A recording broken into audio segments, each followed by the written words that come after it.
Hindi kami pinanganak kahapon para sabihin mo nag-usap lang kayo sa hotel. Ano ba ang tawag sa di ko nasyata? Pero kayakap ko naman sa gabi. O sige, ito na. Mag-reaction video na ako dito. I-reaction ko na itong yung pinaggagawa nila. Sino ba to? Basta kung anong pinaggagawa nila. Ay nako. Ito na naman tayo. Ano ba naman yan eh. Mga bossing ko eh. Ito kung susumahin ko, kung para saan titignan ko eh, para ang lagit ng mga tinginan nilang dalawa eh. Ang lagit ng mga tinginan nilang dalawa, alam mo yun? Ano pangalan to? Si Rob, tsaka si Budol? Para ang lagit ng mga pagtitingin na lang, para may mga ano eh, may laman eh, may laman. Diba? Tapos, ang sabi pa dito sa TikTok, panoorin pa ulit natin Ano ba ang tawag sa di ko nasyata? Pero kayakap ko naman sa gabi. Ano yun? Proud pa? Proud pa yun? Anong tawag sa hindi mo naman syota pero kayakap mo naman sa gabi? Makati yun! Makati ang tawag doon! Makati! Makati! Makati! Makati! Proud ka ba? Na hindi mo naman syota pero kayakap mo sa gabi?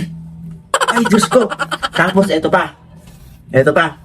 Yung kumakalat na conversation nyo, dalawa, hindi natin alam kung sino nagkalat nun.